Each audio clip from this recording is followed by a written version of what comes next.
Am I sharing tomorrow? Oh, we're live. Hi. Yes, we are. And we have on the same colors. We do. Who would have thunk it? We both have on stripes, just not in the same direction. Yes, Black mine are and horizontal. gray.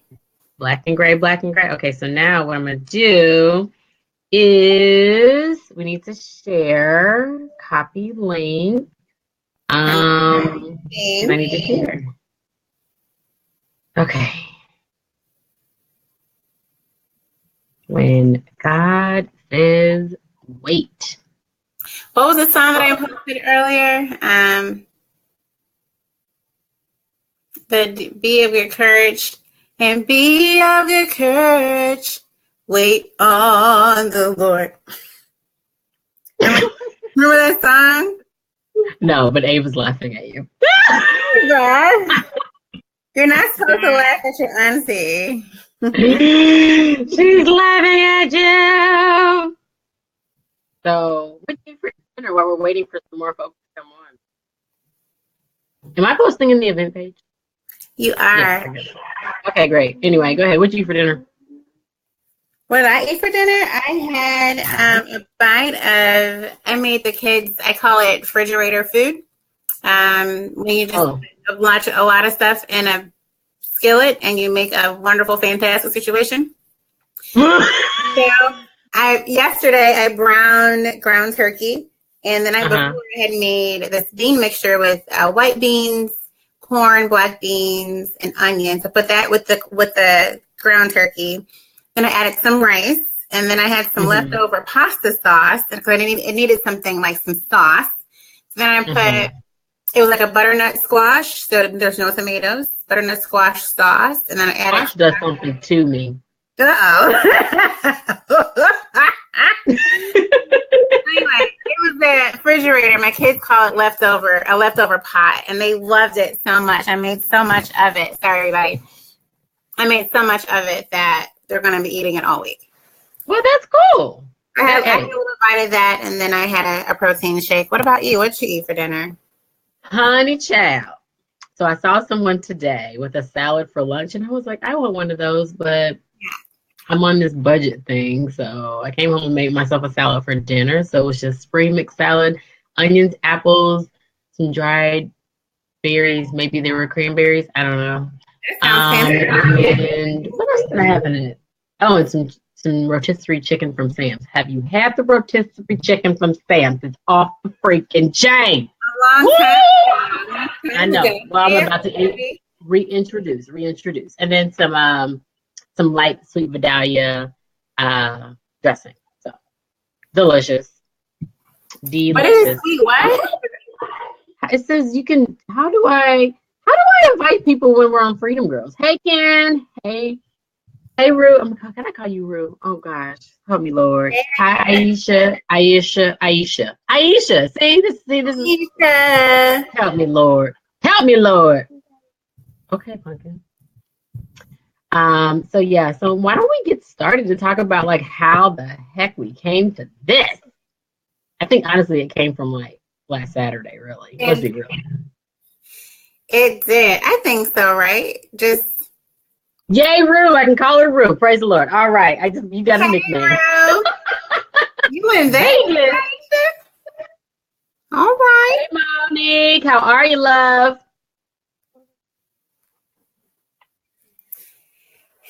Hey, Momo.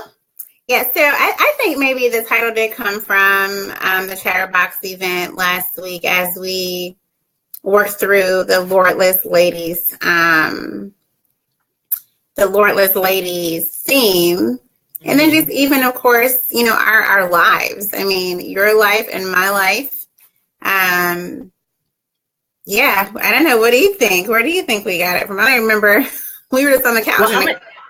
So before I tell you where I think we got it from, I want to just say to all of our viewers right now, this is about to be real raw. We're about to tell you our business. So what you want to do is you want to share. You want to invite your friends right now. Share with your folks, invite, because I can't figure out how to invite right now. So Carla Rule, Monique, Aisha, Ken, Everybody else that's on that I don't know who's on, share, please. Share, invite your friends. Okay, anyway. So I think it came from, and actually I know it came from the fact that, I mean, Loyalist Ladies introduced, or I should say reintroduced us to faith, me to faith, in ways that I have not experienced in a very long time. And I know that there were several experiences where faith was literally reiterated for those individuals. And I just want those folks to know, because actually, you know, I think one is on the line right now or watching right now. But that experience was not just for her, but it was for us, like instilling in us, and God instilling us and reinforcing that God has called us to ministry. And that we have to be vulnerable enough to be willing to exercise our faith. Okay, that was a lot. But anyway, so that's really where it came from. And just listening and having these conversations that we've been having with people over the past like week or so, and just the stories and how people are renewing their faith, renewing their walk, renewing their talk, renewing their relationship with Christ, is it's just truly amazing. So I feel blessed. I feel blessed too. And I feel like you mentioned something earlier this week, Leslie, that God is allowing us to experience and minister to our old selves. Mm-hmm. And I don't think that we would have been able to even come up with this title if our old selves weren't waiting for who we are today. Girl, I already know, because I always wondered, I was like, why in the world am I going through so much stuff? And like, you like what I did right there?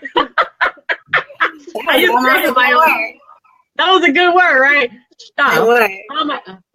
Why am I going through all of this stuff? Like, it literally is not for me. Right. It's not for me. It's for so many other people, because the thing is, we all go through so many mishaps and struggles and challenges in our life.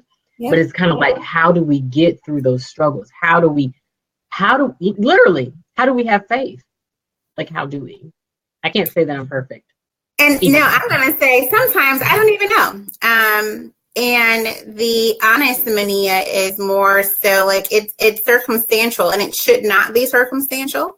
Mm-hmm. But for me right now, it's circumstantial, like, and dependence upon the trial. Mm-hmm. And there's different levels of faith dependence upon the trial. And I know that. So what do you mean? Go deeper into that. I know that it shouldn't be that way. But like for this health thing, so since the 23rd of August, I've had migraines.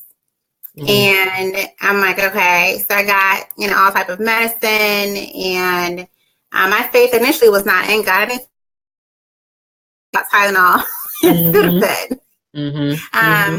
But then when we got into like week number 3, I'm like, okay, maybe I need the Lord to help me like get through this, because it's so serious. And having a small little situation in the hospital, it became really real for me. And my level of expectation, or my level of faith, grew from being not even in my mind to think about praying and asking the Lord to heal my head, to going from like a 1 to like a 9.5, 10. Like, it was necessary, because I was in such a bad place physically and emotionally from migraines that I had to up my level of faith.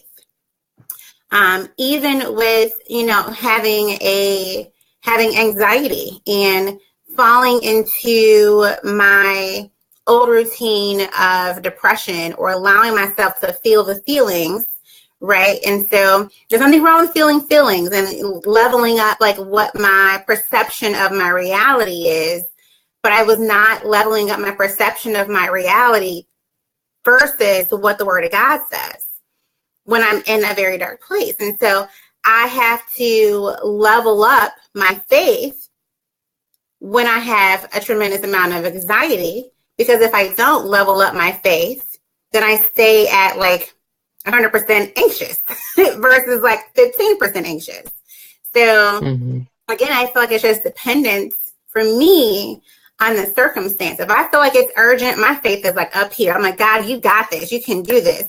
But if I am like weak and I'm not seeing and I'm not hearing and I'm not feeling the Spirit, my faith is like at a 2.5. You know what I mean? It's that whole feeling thing. And so when I allow myself to come out of the feeling of feeling like being in faith, that's when my faith is leveled up. When I come out of the feeling of the faith versus what faith is. Faith is not a feeling. Faith is an expectation.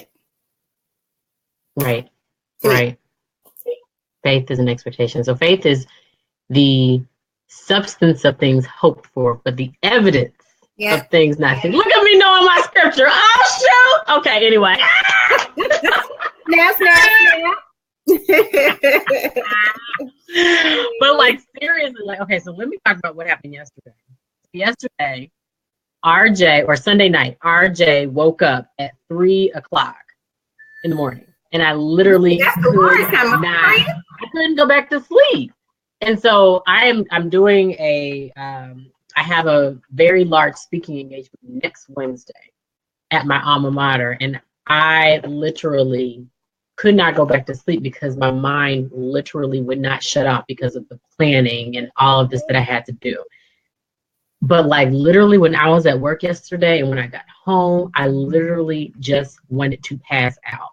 Like my heart was racing, my stomach. I mean, I had so much anxiety. But even while I was at work, I felt the anxiety. I wanted to cry. And I was like, oh my gosh, I need to cry, but it literally could not come out. I felt like I was going to have a panic attack. Ava even told Raleigh, Mommy's about to have a heart attack. So when I was at work, I think that's that bad.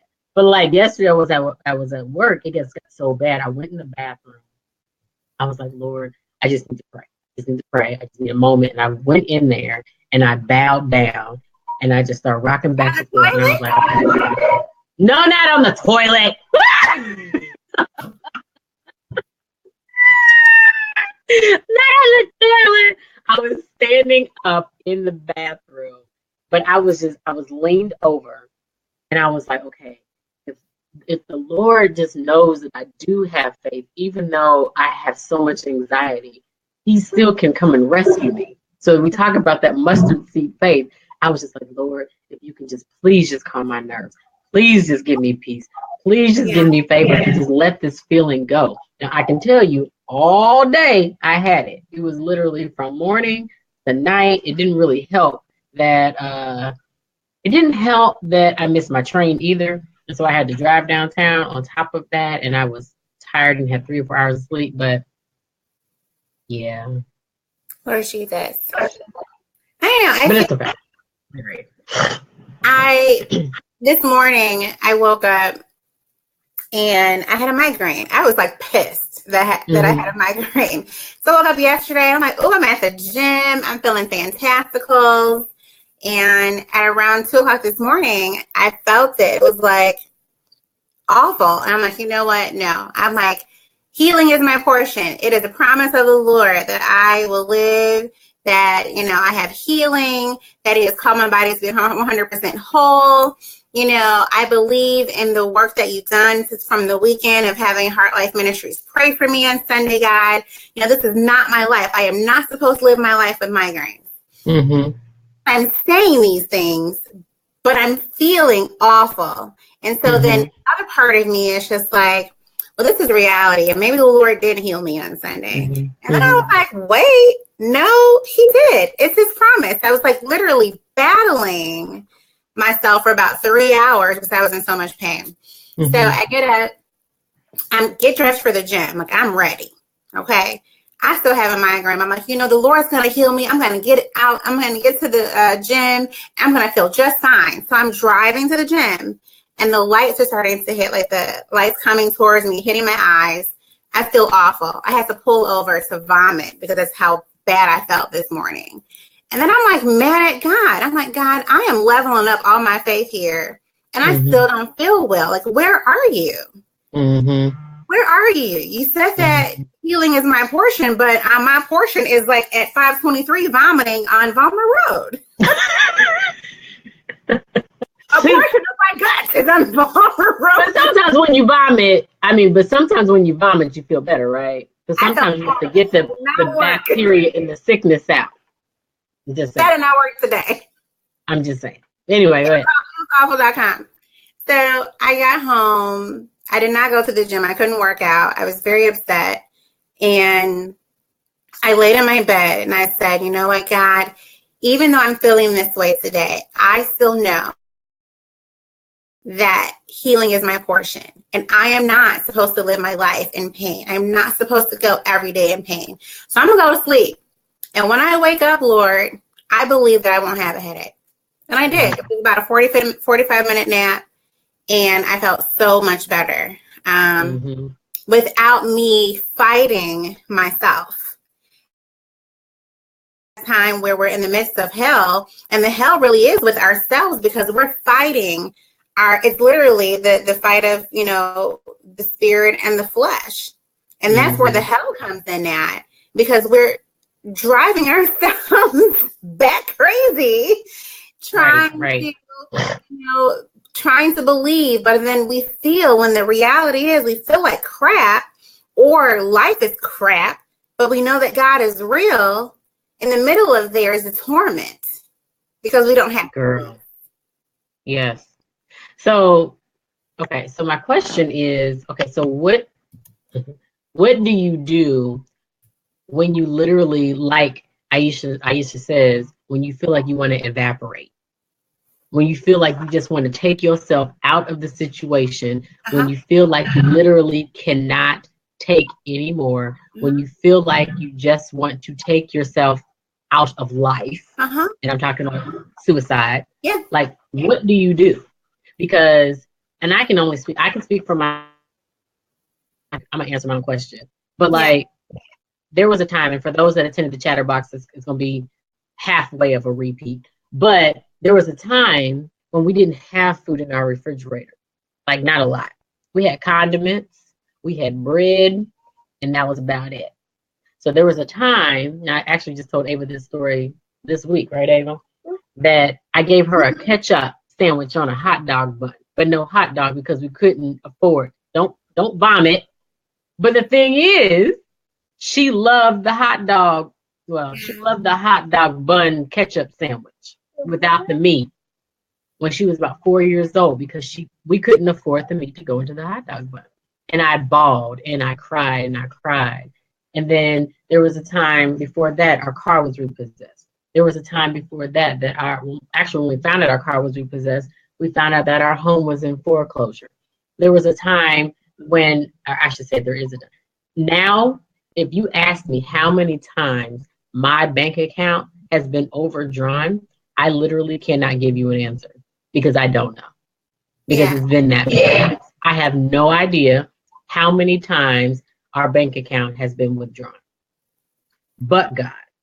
So one of the things for us, and in dealing with this, yes, we waited on God, but we also used our resources, and we had to swallow our pride. Yeah.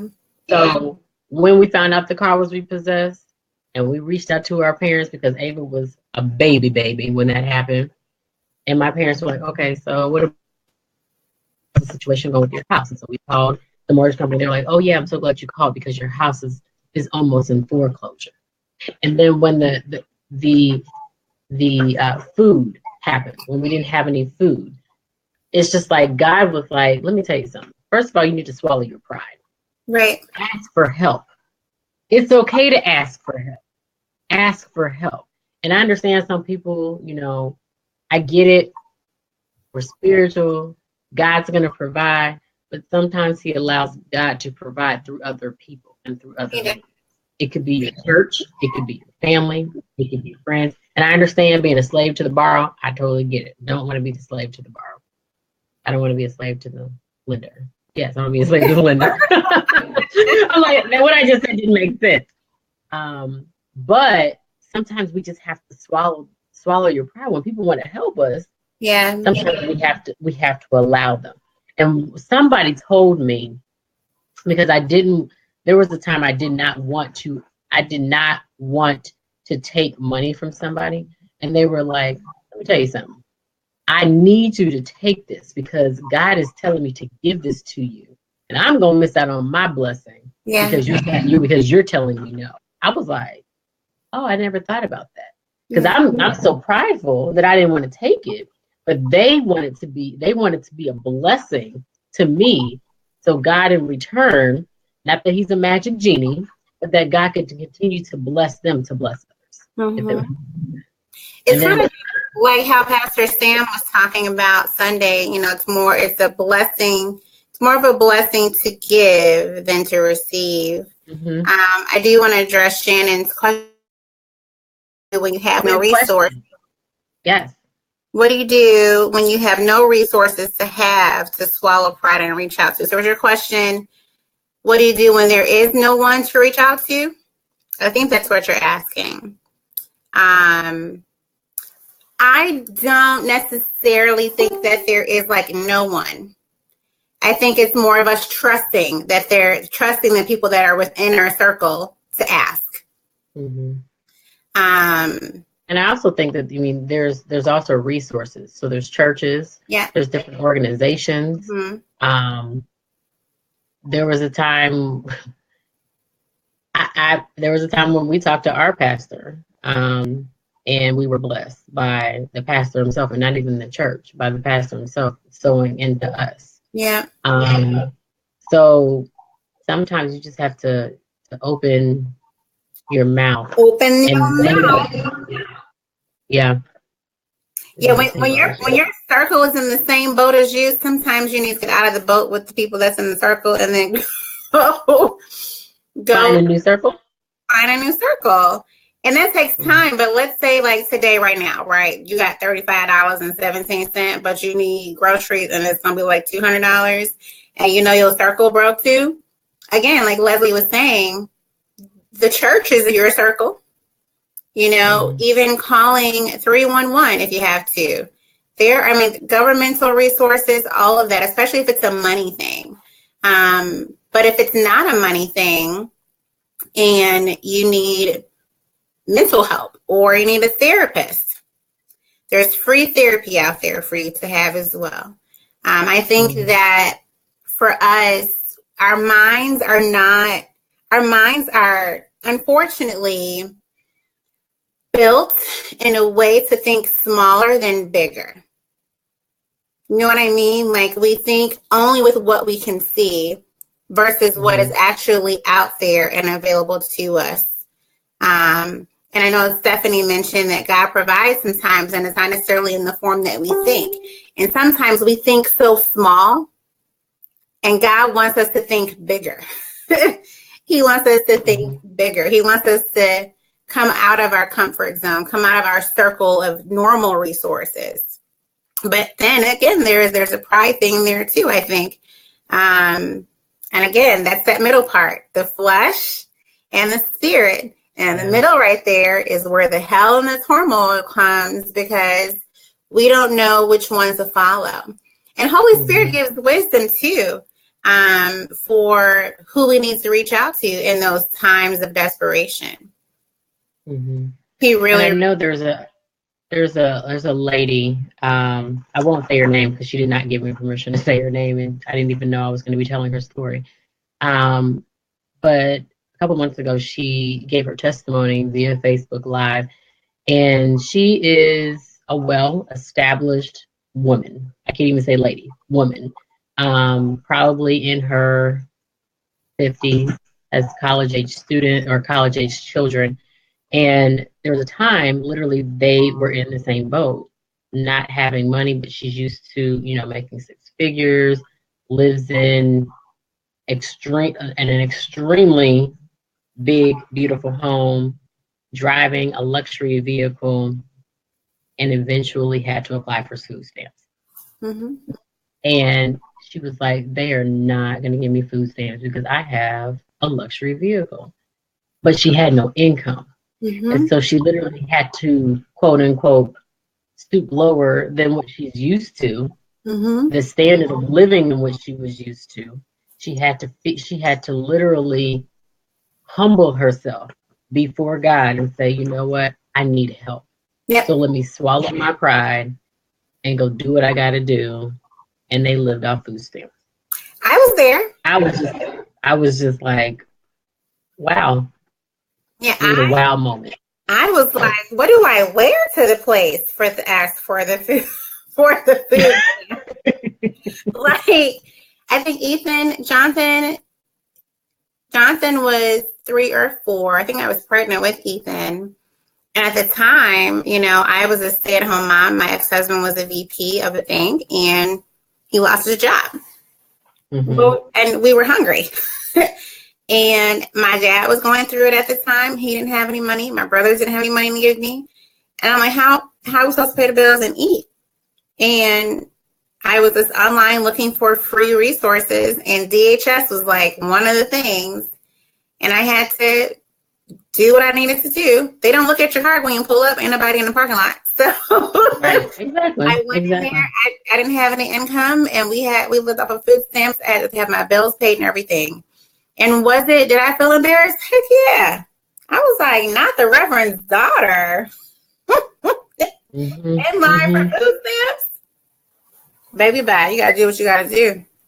You gotta do what you gotta do. But I don't know. I kind of feel like sometimes when we're, you know, when God says wait, how do we know God is saying wait? I want to talk about that a little bit. Like, what are some of the circumstances that you went through or that you're going through, Leslie, and God is telling you to wait on Him? And how are you? Well, I have desired to work in ministry for a long time. Yeah. My current job, I would love to work closer to home. I commute a minimum of 15 hours per week. And my children are close to home. I'm not close to them. I desire to be able to work in ministry or to serve in ministry and take care of my children closer to home and be able to provide for our children. Yeah.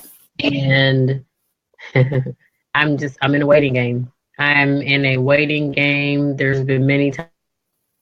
We just see out here. There's nothing out here that I can really do that I've seen anyway.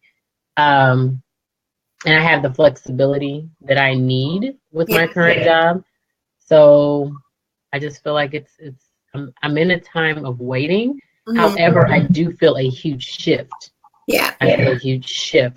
And then along with this waiting game, there's been a part of me has felt that I'm not successful.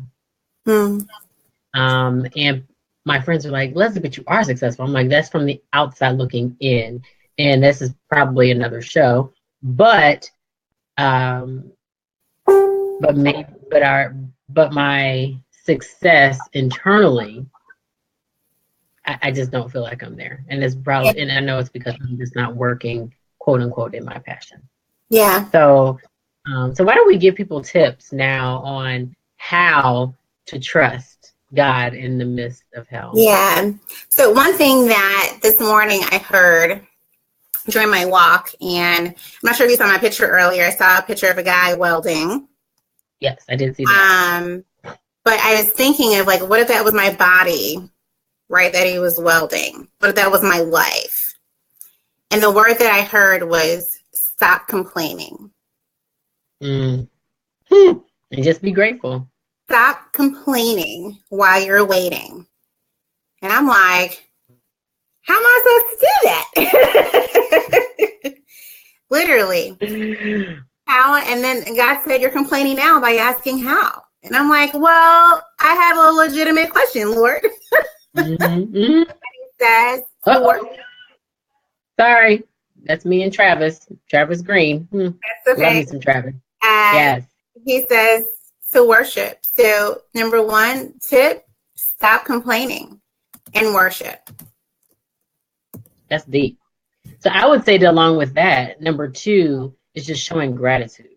Wake up in the morning before you go to sleep, during your day, and just literally show gratitude. Yeah. God gave you life. And then we may wonder, okay, but why am I here? There's a reason you're still living, and that's because God has a purpose and a plan for you. So number 2, be grateful and show God gratitude. Just give thanks. Pause. Yeah. Yeah, give thanks, be grateful, stop complaining. And my favorite thing is while you're waiting, journal. You're saving my life right now. Journal while you're waiting. And so I was kind of jealous of Leslie Saturday. Really?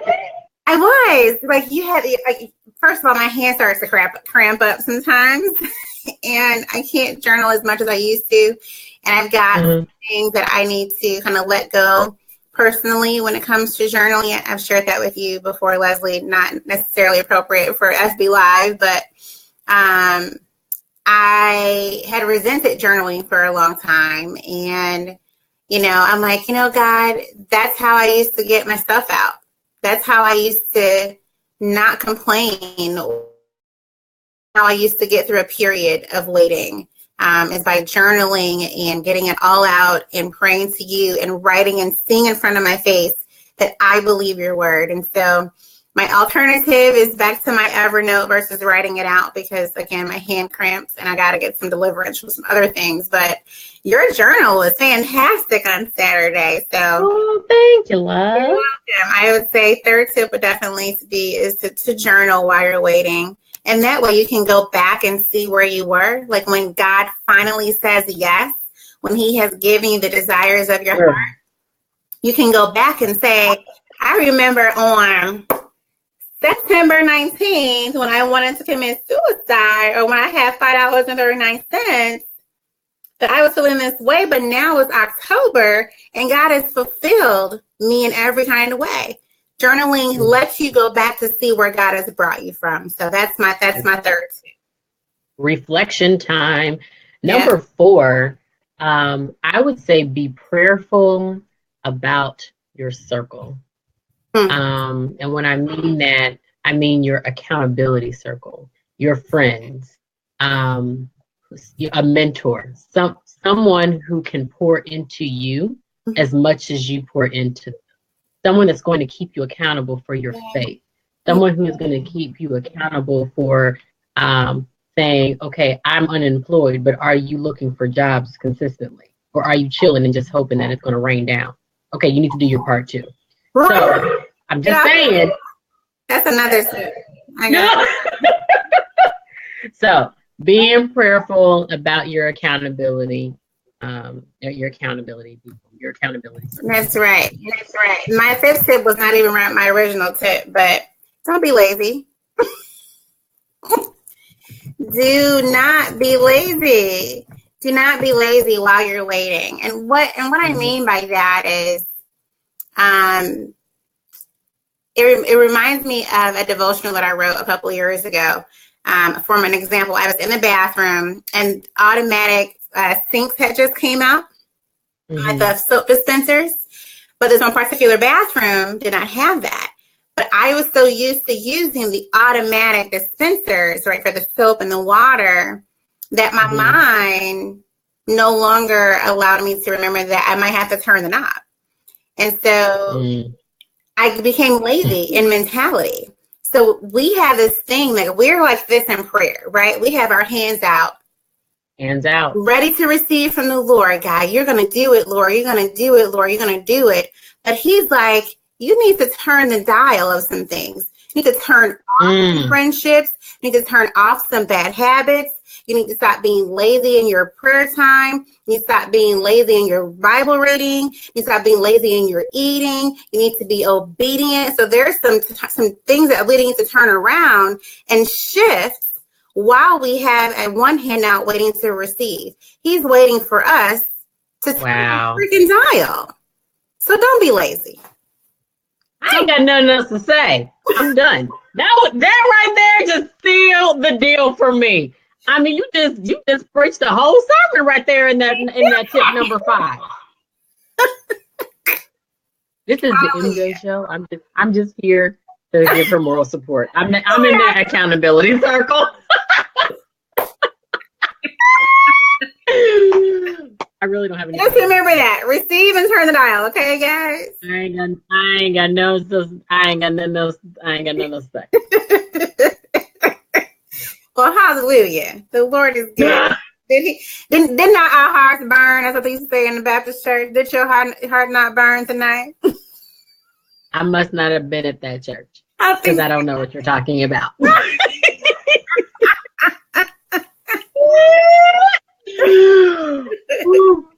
Oh, Jesus. So I do want to read this, though. I'm just going to read an excerpt from Made Away by Travis Green, who is like one of my new favorite gospel artists ever. His lyrics minister to my soul. But this song Made Away, I'm just going to read this. Made a way. Don't know how, but you did it, meaning Jesus. He made a way. Standing here, not knowing how we'll get through this test, but holding unto faith, you know that nothing can catch you by surprise. Why? Because he made you. Okay. You got this figured out, and you're watching us now. But when it looks as if we can't win, you wrap us in your arm and you step in. You, Jesus. He steps in. And everything we need, listen, everything we need, you supply. You got this in control. And now that we know that, you made a way. So how do we not trust God? He is the one that made us. He knows how many hairs are on our head. He knows the cells. He knows everything about our skin. He knows about the fungus under our toenails. He knows everything. Everything. I know. It's crazy. Bad example. But anyway, but he does know. He knows everything. He does know everything. I wish we could play that song. I love that song. Yeah, if we play it, you know what's going to happen, right? Then, Facebook is not going to allow us to post our video. They're not. I love that song. What we will do is we can put the link in the comments so people. Absolutely. Well, we appreciate you guys, of course, tuning in to us tonight. And so our prayer really is, and we want you guys to know too that we don't talk about anything that we don't know about. That's right. Our lives have been. God has allowed us trial, and he will continue to allow us circumstances to build us and to grow us. And I think that's really for everyone, not just Leslie, Nicole, and MJ. But one thing I shared with Leslie over the weekend when we were meeting was I almost sent her a text last week, I'm so tired and so through with the trials. But God wouldn't even let me send the text message because he says, how dare you? How dare you say you'd be done with trial and tribulation when I was beaten for you, when I endured the worst trial and tribulation for you? But I was like, I'm not saving the world. He said, yes, you are. So I was like, all right. Since you're making it plain and clear, then, and so it's just a matter of how will we respond? I don't always do a good job at responding, but he's teaching me how to get better. He's teaching me how to trust. He's teaching Leslie how to trust. He's teaching us as his ladies and as his sons and his daughters how to trust him. And we're never going to get it 100% right. So remember that. We're never going to get it 100% right, but our faith will help us get there closer. Hallelujah. 100. I told y'all this is the MJ show. This is the MJ show tonight. I'm just here for moral support. Whatever it was, Lena, go. Well, we appreciate you guys tuning in. Leslie, do you have any last thoughts? Y'all can be praying for me. That is a big thought. So next week I do have like I said, a very large speaking engagement next Wednesday at my alma mater, where I'll be speaking to over 2,000 individuals. So I am extremely excited, nervous, humbled. But I really do need as many prayers as possible that God will reign in that gymnasium. Yes, you will. I wish I could be there. Yeah, you can. Yeah. We will definitely. As far as like next week, we're going to be having the men's, right? Men's next Tuesday. Yes, the men's is. The men's replay is next week. So you guys be sure to tune in. Our hubbies, we have fantastic men that we're married to. Mr. Rollin and Mr. Sean. I'm going to say Miss Walker, but like they're teachers.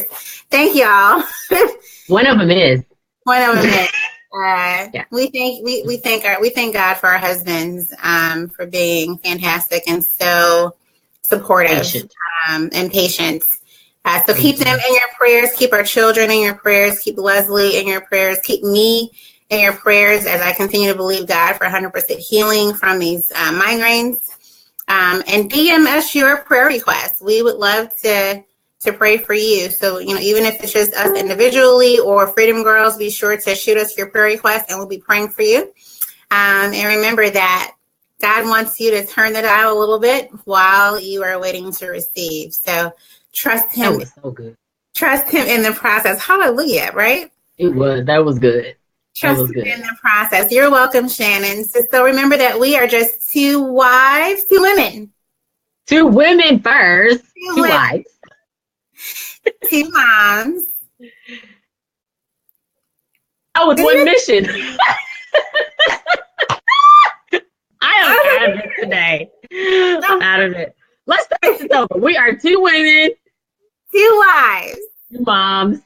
With one mission, and that is to show you how to live a free and transparent life. So go out there and be free, fierce, and forgiven. And be sure to purchase your t-shirt, ladies.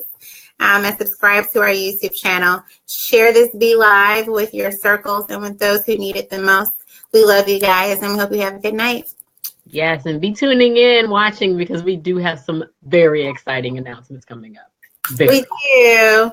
Bye, guys. Thank you so much for watching. We love y'all. Bye. Be free. See you later. Bye. Bye-bye.